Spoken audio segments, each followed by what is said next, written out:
Hi, how are you today? So if you're an Igbo person living in Lagos, I want you to please pay close attention to what I have to say, and I would like you to listen to the end. Look at the P2B movement. Who were the people at the forefront?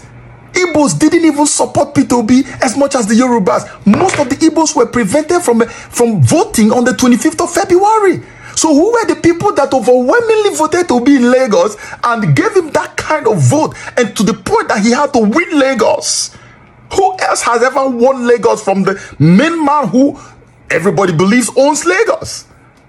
Who has done it before? It's Lagosians, Yoruba people. They were the ones who overwhelmingly, you can never tell me that Igbos voted Obi more than Yorubas. My great people, now welcome, now good evening, good afternoon, depending the time when you get this video.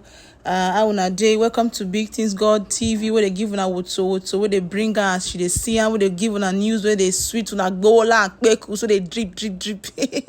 So today I don't come bring una ongbonge news. Okay, this one I go like him because one of our brother, where name be, you know, is sir, one of our sir, where name na Joseph Okechukwu. He can deliver better message where we say we will be one Nigeria or green nation where we say you believe say things go better. You don't come talk, you don't come open their yansh. You understand? Our bad leaders where they cause all these things, you don't come open their yansh. I go like maybe say you hear them. Remember, use your AirPod or your earpiece. Hear them from the starting to the end. When you get the information when you try to pass. If they try to let us know say all this is where they happen. There's already programmer already, you understand? Just listening to around. No me you hear from the OC Smart. Yeah, if you don't know about Joseph, just go to Google, screenshot the picture, put that for Google. Google will tell you everything about her. If you don't know him more, of course you will do. I bet don't forget me, you help me share realize, and again, just react to the post, you understand? So that may our fellow Igbo brothers, Yoruba, Edo, all part of Nigeria, may they get to see this video, because this video it go help bring some people mind down. You understand? My live when I make una watch her, when I do well. Hi, how are you today? So if you're an Igbo person living in Lagos, I want you to please pay close attention to what I have to say, and I would like you to listen to the end. All right? So understandably, you don't have to be an Igbo person to feel the pain that is in the heart of most Igbo people in Lagos.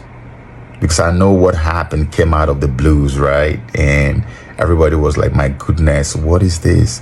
Where is this coming from? I mean, some of us were even asking, please, who is that person that said that Lagos is a no man's land?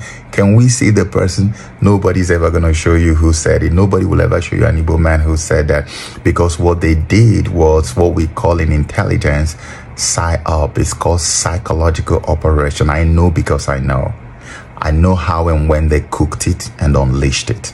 It was psychological operation, and it was not aimed at you because of the state elections.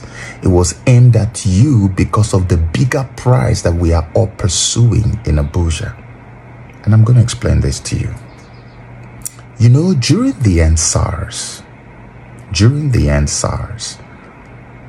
bigotry was buried alive in front of the whole world. Religious fanaticism, tribal hate, all of that flew out the window. There was nothing like religion or tribe that showed up. That was why EndSARS was so successful. And they had to end it the way they did, because there was no other way it could have been ended. And from that moment till today, that same movement has remained alive. That movement was tagged structureless. That structureless movement didn't control a single state in Nigeria. But when the chips were down, several states were in their basket. And there is now contention taking place to redeem the golden prize in Abuja. That's why there's court case going on. And that is a movement that the old order labeled structureless. Do you know how many old order politicians you retired on the 25th of February 2023? Do you know? Do you know the amount of anger they are now nursing against you? Do you know the pain in their heart that they lost places they've never lost since their lives in politics? It was all part of it. That's why the ripple effect came. And they said, we will show them. And they went into the weaver and reached for that old weapon they've always used all these years. Same old weapon, divide and conquer. Just tell them that Yoruba man should know that Igbo man is coming to take over your land. Once you say that, our people will rise up. It was phantom. It was non-existent. Ask like we've asked. Point to that one Igbo man who is dragging Lagos with any Yoruba man. Point one for me. Show me the person. Show me that Igbo man who is bragging up and down the whole place saying Lagos is a no man. I want to see the person. Nobody will show you because it does not exist. It was created to drive a wedge in the wheel of the movement that is been going together, riding together to go and take what was stolen from the people. The mandate that was stolen from the people. That's what they did it for. It wasn't for the state elections. Because look at the P2B movement. Who were the people at the forefront? Igbos didn't even support P2B as much as the Yorubas. Most of the Igbos were prevented from voting on the 25th of February.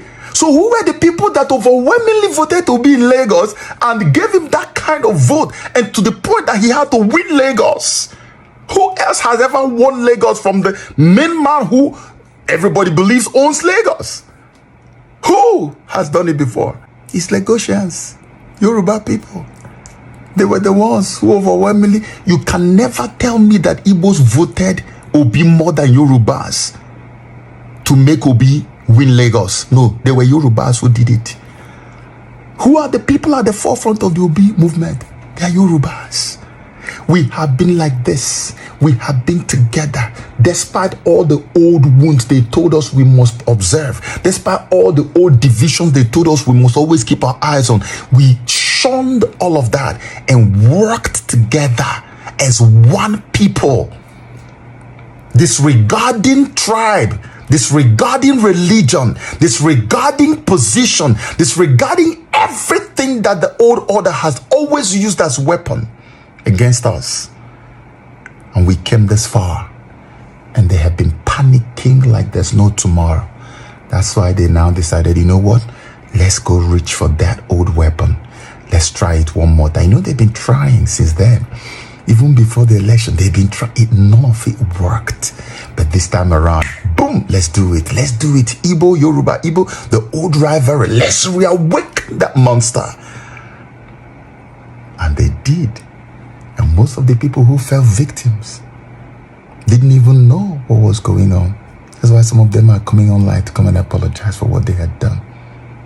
They tickled you with that evil, phantom, non-existent psychological operation, wickedness, and you flowed with it and began to unleash mayhem on your brothers who have done nothing wrong to you. Igbos are not dragging Lagos with anybody. They just there to do their business. Igbos have supported people from almost every region. As long as you have there's good governance, Igbos don't care that much. We are not even supporting Obi because he's an Igbo man. It's because he's the best candidate. Nigerians said that, not Igbos. The greatest opposition Obi has received so far has come from the Igbo people. So where will Igbos be dragging Lagos from you? The same Sanwo-Olu you're looking at today, if you think it's for state.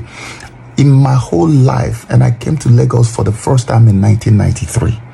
In my whole life, I have never seen a governor of Lagos State that is closer to the Igbos than Sanwo-Olu. Sanwo-Olu is probably the closest to the Igbos I've ever seen. The same Sanwo-Olu you are coming to re-elect, and then you are using bigotry to re-elect him. You are using the promotion of Igbo hate, hating Igbo people to re-elect a man who is closest to Igbos than any other one. I've seen in my lifetime. So who is fooling who?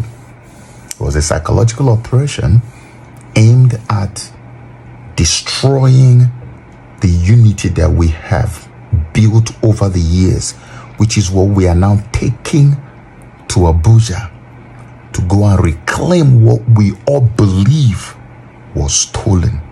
That unity, if it is tampered with, reclaiming that mandate will become a pipe dream.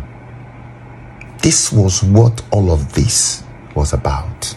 It wasn't about state. It wasn't about Igbo, Yoruba. There's nothing going on between you and your Yoruba brother and sister. Don't mind these criminals. I would never hate a Yoruba person. Forget about all those. All those things are political weapons they use.